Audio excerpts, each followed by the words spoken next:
আচ্ছা, কখনো কি ভেবে দেখেছেন যে পৃথিবীর সবচেয়ে বড় আইডিয়াগুলোর জন্ম ঠিক কোথায় হয়? কোনো বিশাল কনফারেন্স রুমে? না, প্রায়শই এর শুরুটা হয় খুব সাধারণ একটা জায়গা থেকে, একটা ছোট্ট সাদা পাতা থেকে। তো চলুন আজ আমরা সেই জাদুটারই খোঁজ নিই। দেখি কিভাবে একটা সাধারণ নিউ নোট আমাদের চিন্তার জগৎকে একদম বদলে দিতে পারে। তো প্রথমেই আসা যাক আমাদের খুব পরিচিত এক শত্রুর কথায়, এমন একজন যে আমাদের সবার ক্রিয়েটিভিটিকে এক মুহূর্তে থামিয়ে দিতে পারে। হ্যাঁ, আমি ওই খালি পাতাটার কথাই বলছি, যা আমাদের চিন্তাভাবনাকে একেবারে পক্ষাঘাতগ্রস্ত করে দেয়। একটা প্রশ্ন করি, কেমন? বলুন তো, পৃথিবীর সবচেয়ে ভীতিপ্রদ বা ইন্টিমিডেটিং জিনিস কি হতে পারে? মানে এমন কিছু যা কিনা বড় বড় লেখক, শিল্পী বা সেরা উদ্ভাবকদেরও এক মুহূর্তে একদম থামিয়ে দিতে পারে। উত্তরটা খুবই সহজ, একটা খালি পাতার উপর নিঃসঙ্গভাবে মিটমিট করতে থাকা কার্সার, তাই না? এই দৃশ্যটা যেন একটা অনন্ত শূন্যতা। মনে হয় যেন ওটা আমাদের দিকে তাকিয়েই প্রশ্ন করছে, এরপর কি? আর ঠিক তখনই আমাদের সব ভাবনা যেন উধাও হয়ে যায়। কিন্তু একটা সাদা পাতা, সেটাতে এত ভয় কেন? কারণ এর সাথে জড়িয়ে আছে রাজ্যের চিন্তা আর উদ্বেগ। মনে হয় এত বড় একটা কাজ কিভাবে সামলাবো, নিজের উপরই সন্দেহ হতে শুরু করে। আমি কি আদৌ পারব? আর এই সব কিছুর ফল কি হয়? একটাই, কাজটা ফেলে রাখা। ব্যাপারটা ঠিক যেন একটা বিশাল পাহাড়ের সামনে দাঁড়িয়ে থাকার মতো। চূড়াটা দেখা যাচ্ছে, কিন্তু ওঠার কোনো রাস্তা খুঁজে পাওয়া যাচ্ছে না। কিন্তু ভয় পাওয়ার কিছু নেই।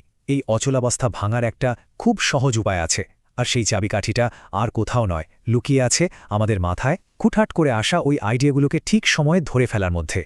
আমরা প্রায়ই একটা বড় ভুল করি। আমরা একটা নিখুঁত পরিকল্পনার ফাঁদে আটকে যাই। ভাবি যে শুরুটা একদম পারফেক্ট হতে হবে, কিন্তু সত্যিটা হলো নিখুঁত শুরু বলে আসলে কিছুই নেই। আসল সমাধানটা কোনো বিশাল পরিকল্পনায় নয়, বরং লুকিয়ে আছে ছোট্ট একটা সাহসী পদক্ষেপে। হ্যাঁ, ঠিক তাই। মাত্র একটা চিন্তা, একটা বাক্য, কিংবা হতে পারে শুধু একটা শব্দ। যে কোনো যুগান্তকারী সৃষ্টি শুরু হয় এমনই একটা স্ফুলিঙ্গ থেকে। আসল কাজটা হলো শুধু শুরু করা, ব্যাস। আমরা এটাকে বলতে পারি স্ফুলিঙ্গ বা দ্য স্পার্ক, মানে অনুপ্রেরণার সে প্রথম মুহূর্তটা, যা বিদ্যুতের ঝলকের মতো আসে আর একটা নতুন ভাবনার বীজ বুনে দেয়।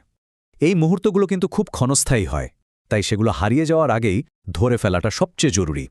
বেশ, আইডিয়ার সেই স্ফুলিঙ্গ তো পাওয়া গেল, কিন্তু এখন মাথার ভেতর যে হাজারটা এলোমেলো ভাবনা ঘুরপাক খাচ্ছে, সেগুলোকে কিভাবে একটা শক্ত কাঠামো দেওয়া যায়?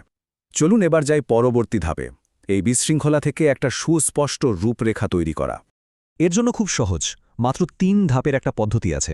প্রথম ধাপটা হলো ব্রেন ডাম্প, মানে কোনো কিছু না ভেবে কোনটা ভালো কোনটা খারাপ এসব বিচার না করে মাথায় যা আসছে সব লিখে ফেলা। এর পরের ধাপ হলো গ্রুপ ও থিম, মানে এবার ওই লেখাগুলোর মধ্যে মিল খুঁজে বের করতে হবে। একই ধরনের ভাবনাগুলোকে একসাথে করে ছোট ছোট গ্রুপ বানাতে হবে। আর শেষ ধাপে ওই গ্রুপগুলোকে সুন্দর করে সাজিয়ে একটা আউটলাইন বা কাঠামো তৈরি করতে হবে, ঠিক যেমন একটা বাড়ি বানানোর আগে তার ভিত্তিটা তৈরি করা হয়। এই যে দেখুন কি দারুণভাবে পুরো ব্যাপারটা এখানে দেখানো হয়েছে। বাম দিকে আছে আমাদের মাথার ভেতরের জট পাকানো অবস্থাটা, প্রজেক্ট, ডেডলাইন, টিম, বাজেট, সব যেন একটা সুতোর বলের মতো পেঁচিয়ে আছে। আর ডান দিকে দেখুন ওই একই উপাদানগুলো দিয়ে কি সুন্দর একটা পরিষ্কার কার্যকর পরিকল্পনা তৈরি হয়ে গেছে। এটাই হলো গোছানোর আসল জাদু। আসলে এটাই হলো বিশৃঙ্খলা থেকে স্বচ্ছতার দিকে যাওয়ার একটা অসাধারণ যাত্রা। একটা সাধারণ কাঠামো আমাদের দ্বিধাকে একটা স্পষ্ট পথে নিয়ে আসে আর আমাদের আত্মবিশ্বাসের সাথে এগিয়ে যাওয়ার জন্য একটা রোডম্যাপ দিয়ে দেয়। এখন আমরা আমাদের এই যাত্রার সবচেয়ে রোমাঞ্চকর পর্বে চলে এসেছি। কিভাবে একটা ছোট্ট নোটকে একটা বড় পরিচয়ে রূপান্তরিত করা যায় এবং তাকে একটা শক্তিশালী কণ্ঠ দেয়া যায়। একবার ভাবুন তো, ওই যে প্রথম শব্দটা লেখা হয়েছিল ওটা থেকে কি হতে পারে? একটা দারুণ গল্প যা মানুষের মন ছুঁয়ে যাবে, একটা যুগান্তকারী প্রজেক্ট যা হয়তো পৃথিবীকে বদলে দেবে, একটা গোছানো পরিকল্পনা, একটা সফল ব্যবসা বা একটা অসাধারণ শিল্পকর্ম। ওই ছোট্ট নোটটার মধ্যেই কিন্তু লুকিয়ে আছে এমনই অসীম সম্ভাবনা। সত্যি বলতে, এটাই হলো সব মহান সৃষ্টির খুব বিনয়ী একটা শুরু। ঠিক যেমন একটা ছোট্ট বীজ থেকে জন্ম নেয় এক বিশাল মহিরুহ, প্রতিটি মহৎ সৃষ্টির পেছনেও থাকে এমনই এক অতি সাধারণ সূচনা। একটা সুন্দর কথা আছে, প্রতিটা বই একসময় ছিল মাত্র একটা বাক্য। একবার ভাবুন, এই একটা বাক্যই কিন্তু ধীরে ধীরে অধ্যায় এবং অবশেষে একটা সম্পূর্ণ বইয়ে পরিণত হয়। একইভাবে আরেকটা ব্যাপার ভাবুন তো, প্রতিটি বিশাল ভবনও একসময় ছিল শুধু একটি স্কেচ। ওই একটি স্কেচ থেকেই কিন্তু জন্ম নেয় একটি সম্পূর্ণ স্থাপত্যের পরিকল্পনা, যা হয়তো শত শত বছর ধরে টিকে থাকে। এখন আমাদের পালা। আমাদের সামনেও